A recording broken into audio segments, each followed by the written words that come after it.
Hello, welcome back to Entertainment Rebooted. Specifically, we are doing another episode of Cinema Rebooted or Curb Stomp, where we watch a poorly rated film, review it, rewrite it, reboot it. And we either give it a score that we need to just kind of adjust things a little bit, that's a curb check, or as has been the trend, and I think will continue to be the trend, we curb stomp it, where we completely reboot it, give you guys a brand new film. Tonight's film is none other than the 1997 cinematic masterpiece known as Speed 2, Cruise Control. Following the success of the first Speed movie starring Keanu Reeves and Sandra Bullock, the studios decided to do the only smart thing and make a sequel without any of the heart, soul, dialogue, writers, directors, or actors of the first film. As studios do. That's sequel 101, John. Well, yeah, exactly. If you were going to make a sequel, the first thing you gotta do is you have to remove the heart, and the heart of everybody is Keanu Reeves. Yeah. Sorry, the first movie was too interesting. Gotta shoot it in the foot. I mean, they kept too intense. They kept taking a quarter of her. They still got Sandra Bullock. They did get Sandy. Yeah. At the height of her powers, too. Yeah. So, Speed 2 Cruise Control, one of the worst rated films of all time, not just in regards to sequels or anything like that, just in general. I believe it's sitting at an 8% Rotten Tomatoes score, 16% audience score. So, we're in for a wild ride. 2.2 thousand reviews. It has 4.5 stars on here. I'm pretty sure Prime is just full of people without taste. Amazon is literally just hiring people to put 5 stars on everything. I'm convinced because last Airbender had a 4.5 star review. It's true. I think that's just like in general. If you actually clicked on it, it's like no, it's a half a star. But we didn't think you'd get this far because, like most people, you didn't actually look into it. Oh gosh. Anyway, so Speed 2 Cruise Control, not only a critical failure, but a box office failure, making $168 million on a $160 million budget in 1997. So the effects here have got to be 100 million times better, or $100 million better than Jurassic Park, which had a $60 million budget. Yep. It did have a bigger budget than Jurassic Park. It had a bigger budget than almost anything. This has a huge budget, and it only made $168 million, which means it was like beyond a flop. It was a bomb. I'm pretty sure they don't even have a single dinosaur in this movie. If there's not a dinosaur in this film, what are you doing? Gosh. Where did all that extra money go? You could have hired yourself a real dinosaur. You could have actually cloned dinosaurs. Did Jurassic Park come out in 1997 or was it 95? 93. Oh, 93 was even earlier. Came out in 93, so I think the comparable budget would be Lost World Jurassic Park, but I don't have the figures for that at the top of my head. So. That's insane. It Three is times the budget is twice the budget is Jurassic Park, and you fucking. I wonder what the budget was for the first movie. Like, was it like $30 million? And they were like, but imagine what happens if you gave us 4 times the budget. That's 4 times the awesome. And it went to their heads. It went Especially his head. specifically right here. I'm one to talk. Come on, he's not Ted Day. Oh, he's pretty close though. He's pretty close. Like, Pat and I were commenting, we were like, not only does his forehead have a mouth on it, but we speculated if he got cast as Frankenstein's monster, they wouldn't need to put prosthetics on the top of his head. And we think the reason that he was cast in this role is because he has Zac Efron's Giga Chad jawline before Zac Efron. Okay. That man just spent months at the gym working out his jaw. Crushing walnut after walnut. Oh gosh. Alright, let's do this. Alright, without further ado, Amazon is going to take my money. Hopefully the movie doesn't take my soul. You should tell her now. Well, no, you see the counter bell went off. Hot woman want in bed. Lie. Don't tell. Lie. Lie. Lie. Omit. Lie. Omit. Lie. Omit. Lie. Omit. Lie to lay. Lie to lay. does any of this have to do with speed? It's what they're all on. That's the trick. You know, if they weren't, this would be going quicker. That's true. No, that's why it doesn't go quick. Really back here with the ship. We're going to do it in 6 seconds. Let me open the door. He literally just goes, blows the door off. Hulk not like get stuck in door. Hulk no like confined spaces. Hulk claustrophobic.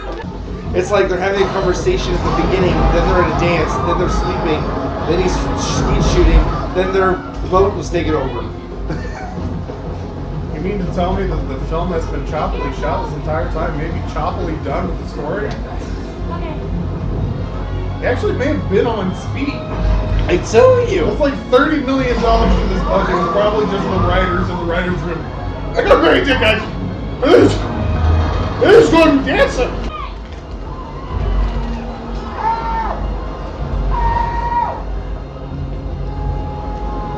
Don't worry, I got him. Shoots him right in the head. They put him out of his misery. He's happy now. Sorry, I'm a cop. It's my instinct. Oh no! Oh my gosh! Johnson needs help! Oh! Blam! Shots fired! Shots fired! He's got a gun! Stop resisting! He's got a weapon! Oh, it's so bad. She's got to get back to her man. Gosh. He's calling to her. Please stop.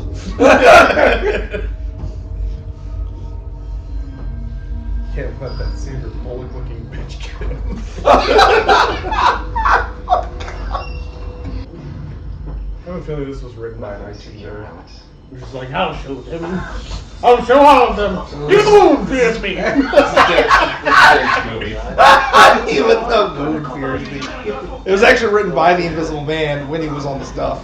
What are these buttons? When he switches. Don't you talk to him. What does this do? What's this do? What's that do? That's not him acting. That's just him like, well, these are cool. What does this do? This is real time. He broke in here, and this guy really works at the cruise line. He's like, stop touching things! In case anything happens to us, you want me to know that? I don't want to die a virgin. Hint, hint. Follow me. And that you're going to be 15 next month. 3 more years to go, kiddo. Relationships based on extreme circumstances, they rarely work out. Oh, look! There's the line. Also, she's 15, you sick. I'm going to be 15 next month. Cowabunga. The acting's bad. With the terminal. What is your deal with blowing up monitors? That doesn't help anything. The monitors stop nothing. Oh shit, he's huge! Man, what is this accomplishing? He's looking around and then shooting the screen when we're like, there he is! Oh, wait, that's still the screen. Wait, there he is! Oh, wait, that's still the monitors. Wait, there he is! Why is he 20 feet tall? His forehead surpasses mine. I can't allow this.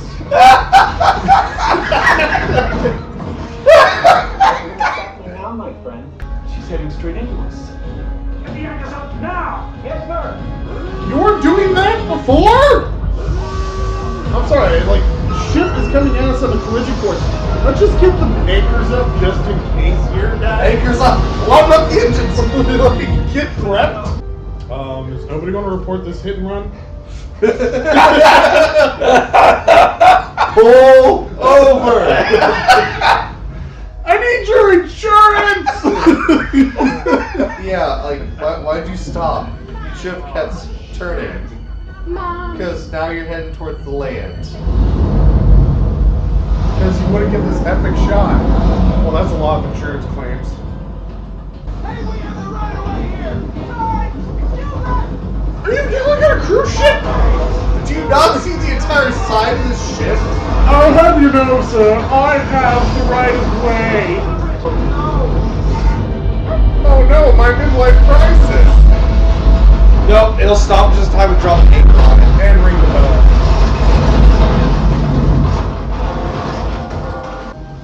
No, that was land that they went into. How'd they... At the very end, yeah. Doggy, no! There it is. Called it. Called it. All right, so that was 1997's Speed to Cruise Control, starring none other than Sandra Bullock and nobody else of note other than Willem Dafoe. No. Name another actor that was in this other than Willem Dafoe. Clone Trooper. Jango Fett. You don't know his name, though. I can't remember his name. Hey, he's an Aquaman. He's an Aquaman. He's actually pretty decent. He's just not in a lot of stuff. Yeah. Anyway. No, he's a good actor. He's a really good actor. Good, I just don't know all of the things he's in. Anyway, we just watched it, so now we're going to go ahead. We're going to do the review, we're going to do the rework, and then we're going to do the rewrite/reboot. So without further ado, Pat, give us the rundown, give us the review. Ah. The end. Thanks so much for watching. A movie, I think. So, brain's hurting from just watching this. That's true. Score-wise, the most painful movie I've ever watched. we got John over here with a 0.5 for Willem Dafoe. How do you do that? Like, Ugh. 0.5. Yeah. It's half of a finger. We got DJ here giving it a 1. Plot, which, yeah, the plot was decent. It would have been fun. The premise mostly. The premise yeah. of the premise of the in Willem plot. Dafoe were Yeah. like, where it felt like it was going was better than where it went, is what I'm going to say. And I have graced this film with a 0. Because that is the amount of joy I've derived from it. I mean, I tried to give it a negative score, but apparently with no. No, you cannot give it a negative score. Negative numbers are only partially real. We start giving it imaginary numbers at. This I give it an E. I give it an I, 3I. This score is a 1.5 out of 30. Oof. It is an atomic stomp, and this thing is down in the mantle of the Earth's crust. Okay. Where it belongs. Oh, To never reemerge. Our 5 overwhelming flaws and problems we have with this film. This movie was made. This We movie had was to made. watch it. This movie was made. This movie was made. This movie was made. It exists. Somebody let this get out of their head onto paper and then made a film out of it. No, I had to pay for it. no. You know what the 5 points of really wrong with this film? Somebody thought of it. Somebody wrote it down. They got it past somebody to get it approved. It was funded and it was filmed. And no one ever stopped And it. no one stopped it. At no point did somebody stop and say, boss, I think this is a bad idea. All right. I want to see the pitch meeting. We for can this make fun of movie. this as much as we want, and boy have we. Go ahead. I'm sorry. Cinematography. It is shaky camera work. It is back and forth. It gives you motion signals, and it's just chupa chupa chupa chupa chupa. It's shooting everywhere. It Also the literally- lighting, the flashing light Yes. for like 30, 40 minutes of the film. I'm Yeah. a little offended there wasn't one of those little warnings at the beginning that said flashing lights and images might make you sick. You know, at this point, that's not really a concern at this point in filming yet. They were just like, if they die. They die. Number 2, there is poor character work and development. There's no growth in anyone but Defoe, really. And his growth is literally just madness to the point of cackling mad as he He was the dies. only Yeah. really, truly interesting character that was fleshed out. He had real motivations and plot, and it focused. I stand by he's the protagonist of this film because he's the only one that gets a continual arc through the whole thing. No, the protagonist of the film was the credits because that's all you wanted to watch. Number Protagonist 3. different than what? This film doesn't work as a sequel, and it would not work as a standalone film either. It should not exist. It does. No, it shouldn't exist. Not in his present state, that's for sure. There's multiple trying to continuous, but it doesn't work. They just doesn't. You're hoping that there's a continuance in the compassion for the main character, Annie, who was not the main character, who was technically not the main character in the first film, without the actual main character of the first film. Yeah. How do you make a sequel without the main character? Yeah. From your first film. Bad dialogue and sound. Any conversation is just very chopped and gargled, and there's inconsistent sound effects. There's crystal sounds when they're underwater, and there's random gunshots. Yeah, random gunshots. The plastic pill bottles making a glass shatter. Yeah. The speaker being heard underwater. It's for the audience, but there's a whole scene where he's talking and it's above water, and we're hearing it clearly as he's swimming underwater for long periods of time. What is happening? And it keeps shooting back to him saying it. So it's this is happening live. It's not he's remembering everything he said. No, it's and then he's on the phone, and then it's on a speaker. And then why was he on the phone? Yeah. Number 5 is kind of an amalgamation. It is just bad cuts and pacing and story work. There's no they didn't film it right, so they cut it more worse. Yeah. If I don't cut this film, I'll cut myself. I honestly feel like the person that cut it is giving themselves a full gold star because I fixed the movie. Yeah. And he's the director's oh, it's perfect. And he's I barely got through that. What do you mean perfect? This is barely passable. I don't know what this is. All right. It's only watchable if you're on speed. Is that not the assignment? The director's it's perfect. Our suggested fixes. Number 1. Oh, I'm not going to do the refix? That's right.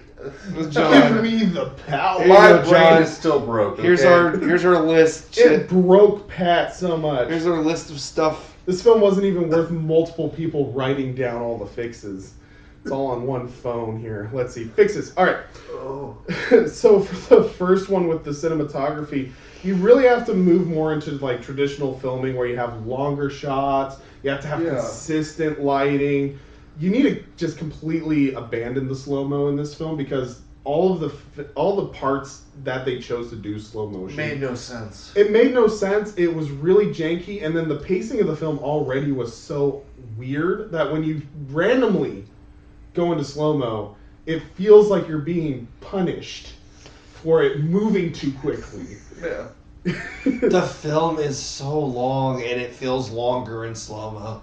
And the other thing, too, is you need to have better establishing shots. Have wider angles. Actually show more of the scene. Show more of the people interacting. And stick with it longer. Exactly. You don't have to be, way up close on people's faces or way up close on what they're doing. Unless it's a very, very intricate thing. When they're handling the grenade. Yeah. That, yes. Have that 100%, up close. And that was one of the scenes they didn't get close up. Yeah, exactly. They showed 10 feet away. It's look, it's a grenade way over there. That was the point. Oh no, there's a grenade on that hill on the other side of town. So I think the main thing is just traditional filming, but the thing is when it comes to cinematography, just have more confidence in your shot. To the point where you don't need to have multiple angles. You don't need to have it jumping back and forth all the time. Have the shot that you want and have it set up so that it's a long enough time that it establishes and it lets us roll through the scene. And that helps with some of the timeline stuff too, because your timelines are all screwy because you keep jumping shots all the time. Yeah. Longer, consistent shots makes it easier to follow events. It's also easier for us, the audience, to know that this is all happening at the same time. Exactly. That we don't feel like we're jumping possibly time and location. Yeah. Number 2, we were talking about poor character work and development. So more compelling characters. We fixed this by immediately recasting Keanu Reeves, bringing back Jack. Like, if you couldn't get him, this shouldn't have been made. Yes. Because that chemistry between Keanu Reeves' character, Jack, and Sandra Bullock's character, Annie, was the reason that people really loved Speed and continuously were rewatching it. That's what we were invested in. And the thing is, if you're going to establish a whole bunch of new characters, you want to spend more time with those characters. So having the returning leads from the first film gives you more time to establish more compelling characters in the side characters, and it's also the continuance of the story that we're already interested in. The principle of relationships that begin under tense circumstances rarely work out. That was like the defiance coming through in the first film. So carrying it over to the second film where it's like, yes, tense, but they're working through it and it's actually working for them. Yeah. It gives you kind of like that warm, fuzzy hope feeling when it comes to the romantic subplot. Better carryover. Spend more time. We really liked the character of Drew, who was the deaf girl that was on the cruise ship with her parents. Interesting person. We found her extremely interesting. So spend more time with her, develop the character, have more compelling scenes with her. And also it's an interesting opportunity for higher tension moments. Yeah. Because she is deaf or like severely hearing impaired, and she's all alone on the ship where nobody knows exactly where she went. Yes. There is a lot of stuff that you can do with that because that's a terrifying circumstance. That's something that movies like Jurassic Park or other films have done really well, where they take young kids and put them in really detrimental situations, and it makes you really care about what's happening. And they did that really well with her, and then just chucked her out of the movie for the rest of it. Well, exactly. And the thing too is you have two main side characters that show up: Drew, the girl, and then you have Dante, the photographer. Yeah. And Dante shows up at the beginning to establish, hey, he's here, he is somebody, and he has a personality. Yeah. And he comes off extremely strong. And then they throw him out and replace him with Drew for like the first one half of the film. Yeah. In the second act. And then Dante's the main. Yeah, and then they throw Drew out to replace her with Dante, because for some reason you can't have more than 3 characters at a time. Well, actually, that's the first third of the film. It's him and he gets a focus, but it's like him and the Jango Fett, the crew guy. So the first mate's like the sidekick character, and then the girl, the deaf girl Drew, is the side character, and then Dante's the side character, and then Annie's the side character. Yeah. You're just like switching out his. It's like him, it's Alex, the film, and then like a random different changed out side character every time. It's really weird and doesn't make any sense. Right, and don't do that. Don't do that. Also, when it comes to developing these characters, like spending more time with them allows us to have more compassion for them, but it also fleshes them out more as characters. Yes. Make Dante kind of a deeper character, where maybe the first scene you see him, he's kind of annoying, he's kind of in your face, like typical photographer on a cruise ship. But then as we spend a little bit more time with him, we come to realize, like, I'm actually like really passionate about photography, but it's LA. I can't get a job doing photography without experience, and these were the only guys hiring. I hate cruise ships. Like, spend more time with them, and we do that when we don't have to. And backstories, Yeah, and we don't have to worry about like running too far into the time, because we already have characters that we have compassion for and are already established in our first film. 4. We were talking about bad dialogue, bad sound, inconsistent plot breaking.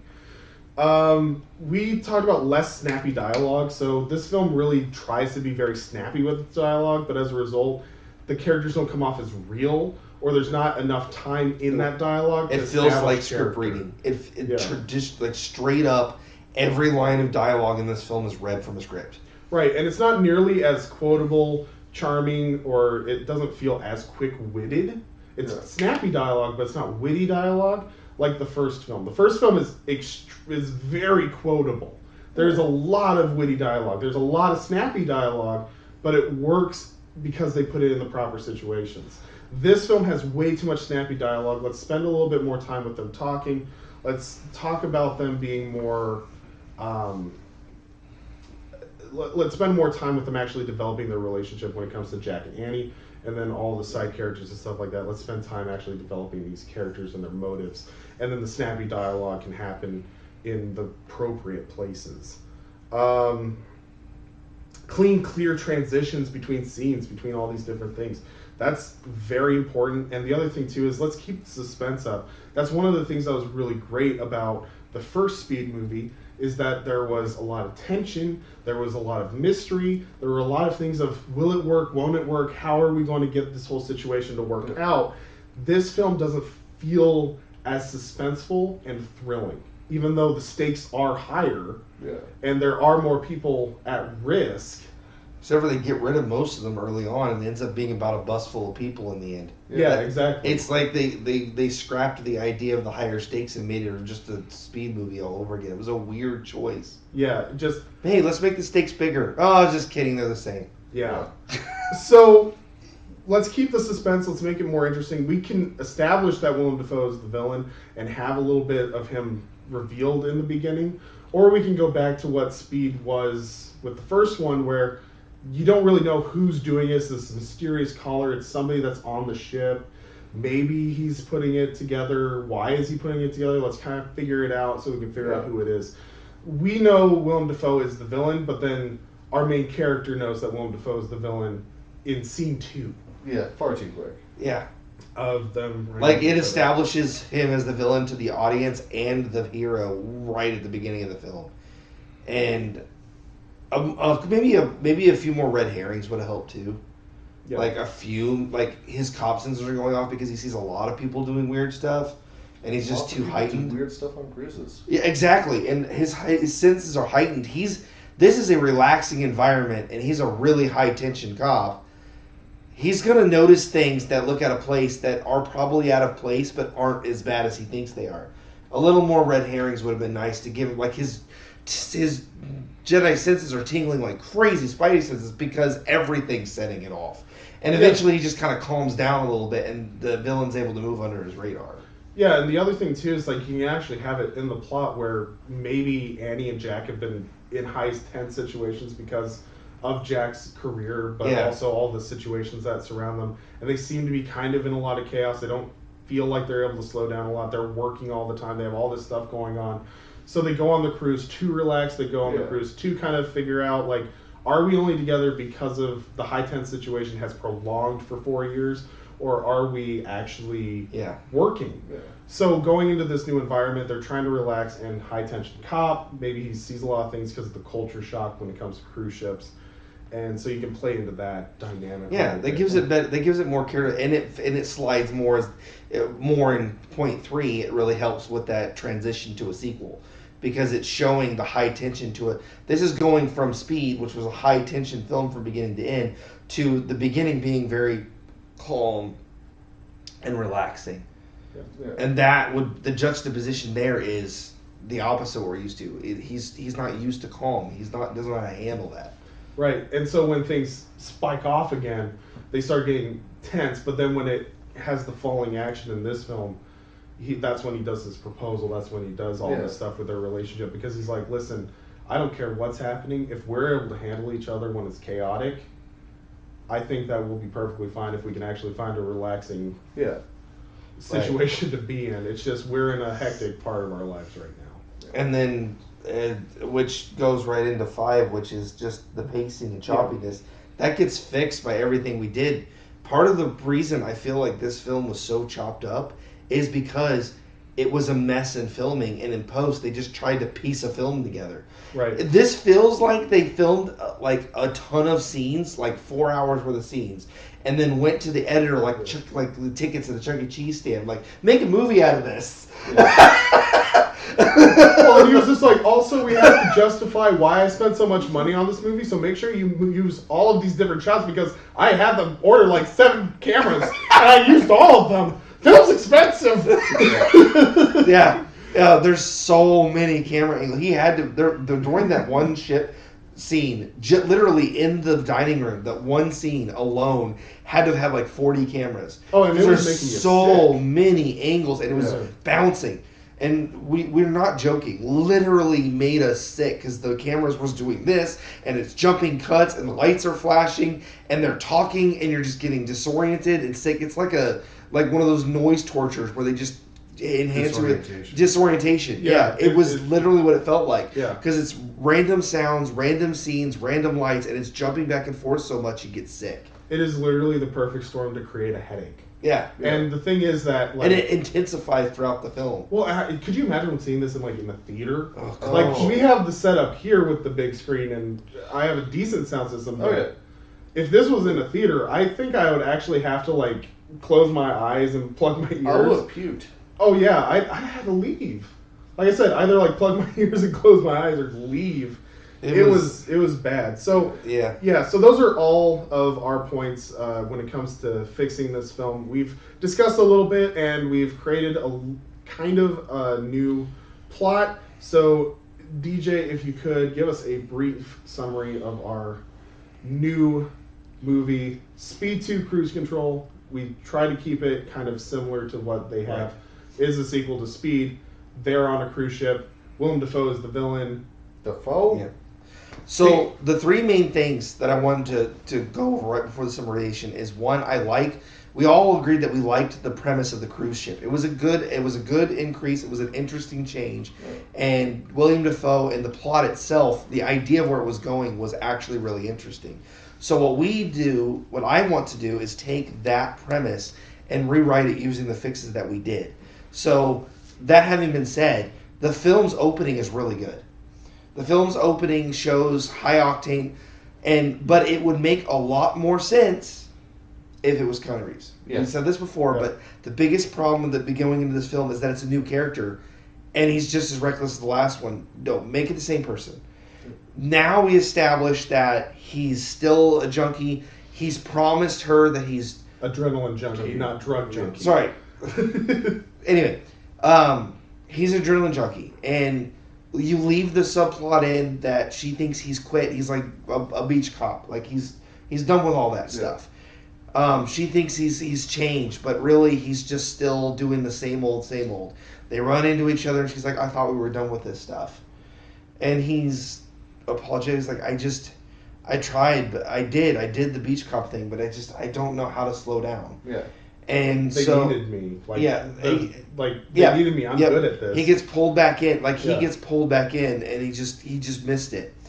And so they, rather than him just magically having the tickets, I was thinking counseling, or they talk to him or whatever, but they come to the conclusion that they need to slow down. Yeah. They need a vacation. So they go on this cruise. It's the first time they've ever had really a long time period where they just had downtime. And so they go on the cruise, and the cruise is a different experience for our main character because he is used, both of them, but especially him, used to the adrenaline junkie, the everything like that. They get to the cruise ship, and it's all peaceful and slow. And we focus a good bit of the film on this, and give the character development.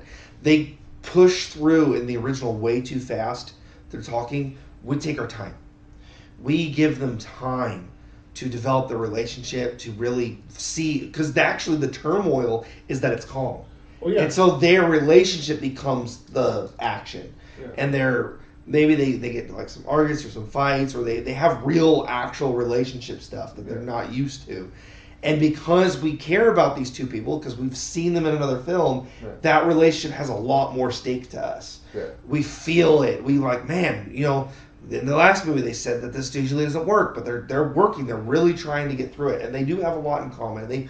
They find themselves a little better on this cruise ship because they have time to. Well, and what we see too is that yes, they're in a high tense situation. They've been in these high tense situations, but we're actually going to display healthy relationship. Yes. Yeah. They might think it's dysfunctional, but if you're actually looking at outside in, it's actually they're very healthy in what they're doing. It's just that they're in a ridiculoly busy and hectic area in their lives. Yeah, and so this calmness just allows them to air that out. And while this is happening, we focus basically leave William Dafoe's thing alone. Let him do his little things where he's sneaking around and doing his stuff. We see it, the audience sees it, but the calmness has made him, he's a little paranoid at first. He's seeing all these things, but he kind of calms down a little bit and stops noticing because he's trying to chill out. And they're actually building the relationship. William Dafoe is doing his thing. Because honestly, in the original film, I feel like he would have just tackled the dude and been over right at the beginning if it was more realistic. In our film, we give it the reason he doesn't notice Dafoe and he gets away with his stuff is because he's actually trying to embrace the quiet for once. And Dafoe does his thing. He takes over the ship. There's the panic. There's a lot more stakes. I would drop the thing where he lets people get off. He hijacks it and takes the ship with the people on it, so the stakes are high like you want them to be. And he wants to keep it hectic so that he can remain semi-anonymous. Yes. Yeah. So. Yes, and so he gets he stays more anonymous. He doesn't show himself only to the people he kills. Like the scene with the captain, leave it. Like he's got this maniacal kind of, and that was an amazing scene because he kills the captain and immediately takes like a fun picture with a couple of tourists. Yeah. That is a great character moment. More of that. More moments where it shows this change between his like sinister demeanor and his ability to just to chameleon in. Yeah. That is perfect. More shots of that. Unnoticeable villain. Yes. Yeah. Put more of that in there. Give him more build up.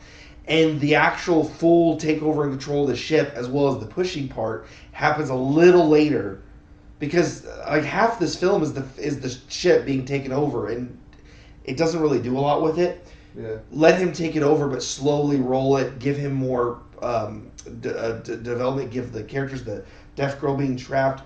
Give the other side characters that we were endeared to. Give them more time. Focus more on the crew at the front. Give them the time they deserve, and we really get endeared to those characters. Yep. So we're really into it. We enjoy these characters. We know these people. They have some of them have backstories developed. Some of them you only know in the moment, but you know enough about them that you start to feel for them and their plight, like Titanic does. You just give them real personalities. They feel like real people and not robots reading a script. Right. And because of that, when the ship is going to shore, you really feel for these people. And then the other thing is when they go into port, the people that are in port aren't just idiots that go to the boat like a magnet. Yeah. People start getting out of the way. It's like you do it on the shark films, like The Meg. When the shark comes and people are like, oh crap, get out of the way. There's a giant ship coming and nobody's paying attention. Yeah. Or they're sitting there like completely still when they're they're watching it. Yeah, and watching the ship like, oh, that's coming at us. Like, I'm sorry. Oh, that ship's moving towards us. Yeah, some people are going to get hit and some people aren't going to notice, but literally every single person didn't notice. Yeah. There needs to be more panic, more confusion, more realization. Some people not noticing, something more mixed. Not everybody's the same person. Yeah. More real reactions, visceral reactions. The guys in the ship, same thing. They see the ship and they're like, oh, there's a ship coming. Well, what should we do about it? Oh, we better get the engines running. No, like real reactions. Like, quickly, let's do something. Let's get the ship moving. We may not have time, but we can get it out of the way as much as we can. At least try it to the last minute, and then it's like, we're not going to be able to get momentum. We're not going to be able to do this. Everybody abandon ship unless you're absolutely necessary to get it going. Yes. Instead of literally they're all on the ship when they collide. Yeah. Yeah. Like give them more real reactions to things rather than weird, unrealistic reactions. Yeah. That makes it more believable. We see the plight. We see it's real. And then the crashing into the scene when the anchor drops in the car. That's actually a fun scene. That's a great. That's a good breaker of everything's okay. No, it's not. The ship is still sitting on the ground. This isn't good. And then a better timeline where William Dafoe doesn't get off the ship until a lot later, and he goes after him before the ship. I would have Keanu Reeves' character go after her before the ship even crashes on the shore. That makes sense. And then we have the first mate who's trying desperately to get So you have the first mate and the other side characters working hard to get the boat while he's going after her. So now instead of him doing everything, because in this movie he does all the things, the side characters get to shine and get to work on getting the ship to shore. Yeah. A movie that did this really well was Snakes on a Plane. The side characters get to shine because they land the plane. one of the random side characters is like, I know a little bit, and he gave him to land the plane. You give those side characters a chance to redeem themselves. Right. The Keanu Reeves isn't the hero for everyone. Sometimes he can't be in two places at once. Yeah. So he goes after her, after Defoe, which makes the timeline work. Also, while the photographer is the one doing the spinning, and Annie gets to shine. There's more of the side characters that get to shine. Also, that's a good emotional moment to show that, like, no, like, Annie is a priority to me. Yeah. I'm sorry, like, I want to stay, and then the first mate just goes, go. There's plenty. I will take care of the ship. I am the captain. I will take care of the ship. I'm the captain now. Go. Well, yeah. But you know, like, that'd be a good moment. And then it's a better earned ending because the people, the people on the ship aren't just like sardines in a can. This is what Speed did. Remember? Yeah. Annie was a random character on the bus who takes over driving the bus. Yeah. That's an important part. A random side character becomes a main character. Yeah. Mm-hmm. You try. It's like they try to do that. This one didn't. We do that. You take these new side characters, are the new Annie. Annie's now main character. She's main character status. So now you have new characters that get to shine and get to be the ones that help steer the boat and get it to shore while he does his thing. Like in the original Speed, but it's now going to save Annie, which so seals their relationship. Yeah. And then at the end of the film, you can have the proposal, and it feels earned because you know he chose her over the adrenaline. I have to save people. You can even have a good line in the film that I would put in it earlier on would be a good foreshadowing and a character show. Was like, it's not the adrenaline after you're here. It's the hero worship. You love the attention. You have to be the hero. You have to be the hero. Yeah. And he gives up being the hero to go save her and actually let someone else do the work. Right. Because I would put it something like, on top of that, there are other people in the world. You don't have to do everything. Yeah. You don't always have to be the hero. Sometimes other people can step in. And then she can remind him that I drove the bus, remember? Yeah. I stepped in when it mattered. You have to give people a chance. And that's that ending where he finally lets go and lets the people do the shit because he trusts that they can handle it. And then he goes after Annie and it works out. And he goes, oh, you're right. I can trust other people. I can let other people work. I don't have to be the hero. I can grow. I can be different. Right. And they can even compromise. Like, you don't have to give up your adrenaline stuff. It's not the high octane stuff that bothers me. It's the fact that you just can't let it go. Sometimes you have to let it go. Yeah, you don't have to be on every mission. Exactly. Every single thing. You can be on some missions, just not all of them. Yeah. You don't have to be the guy all the time. And that's the realization that he realizes, oh, you're right. I can relax sometimes. I can let someone else handle it. Yeah. And that feels more earned.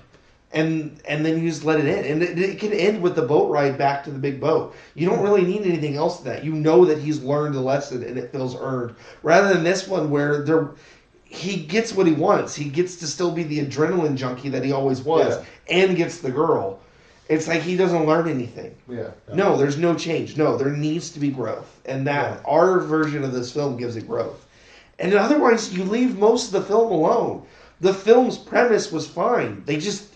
Execution was terrible. Yeah. Give it the first third of the film should have led into a better final act. Even if it was a little rocky at the beginning, it could have really been something. And I feel like they just dropped the ball really bad, and we could... I really wish it could have been what we came up with. That's just... It was so close, and then it just... Yeah. Speaking of things being close... If you're watching this on your phone, you're obviously close to that like button. Be sure to leave us a like if you enjoyed this video. Let us know your thoughts in the comments below, not just about Speed 2, but about our rewrite, about our review points and things like that. We are always open to your guys' feedback. We want to make sure that we're giving you guys content, not just content, but content that you genuinely enjoy. We enjoy doing these things, but if something's not working, we need to know. So let us know. Otherwise, if you like this content and you want to see more of it, be sure to subscribe to the channel. We do a Rebooted every month. We try to do that. We also revisit old films, talk about film topics, as well as go to new movies every single week. So if you like movies, you'll like this channel. And if you have friends who like movies, they might like this channel too, so be sure to share us as well. Otherwise, we will see you guys in the next video. Bye. That's dead.